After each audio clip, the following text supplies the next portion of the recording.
24 races into the 2026 season, and Hendrick Motorsports has only won twice.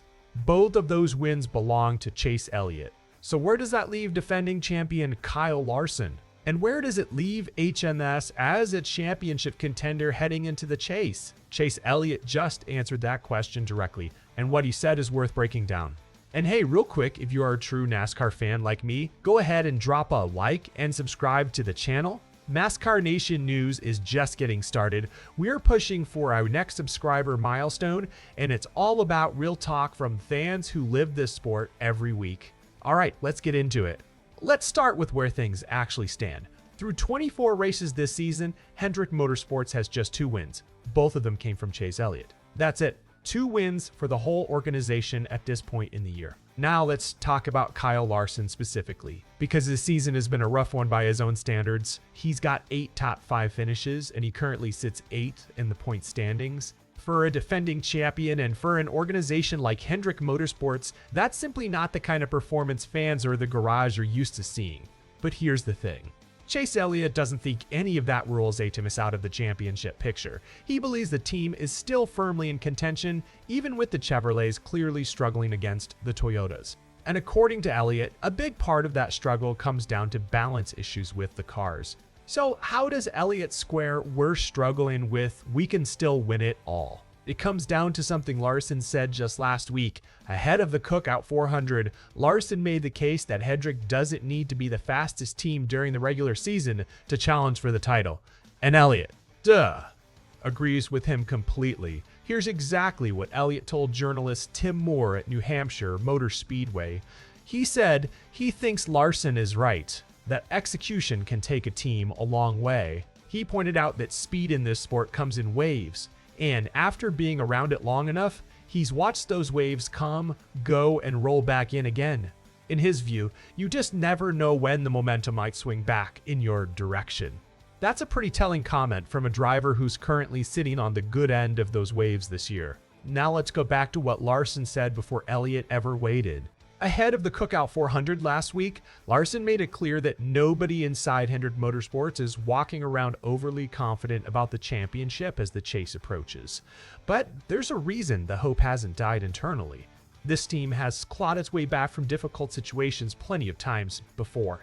That history is apparently doing a lot of the heavy lifting when it comes to belief inside the shop right now. Larson put it simply, at any point, he said, they can turn it around.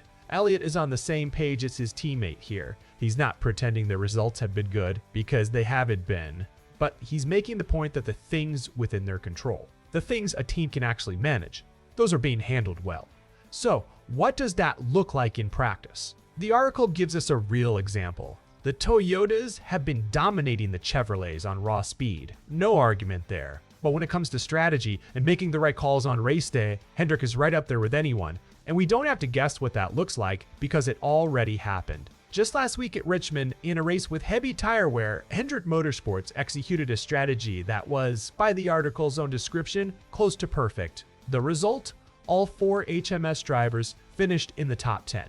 That was the first time that's happened for the organization in over a year. Let that sink in for a second.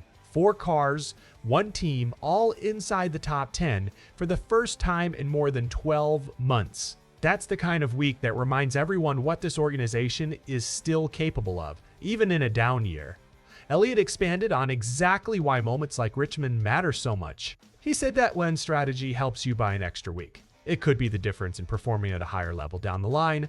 And when you start adding that up over a season, you're talking about big chunks of points. So here's the bigger picture both drivers are painting. Elliott and Larson aren't saying Hendrick has to win every single speed battle across the regular season to have a real shot at the championship.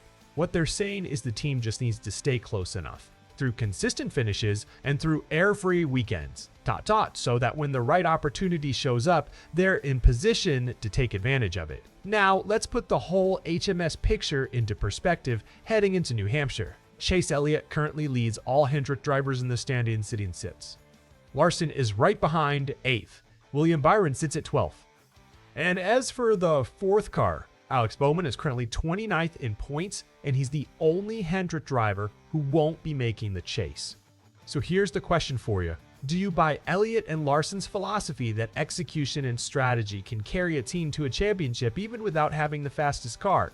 Drop your take in the comments. And if you enjoyed this breakdown, make sure you like this video, subscribe to the channel, and join the NASCAR Nation news community. We'll see you in the next one.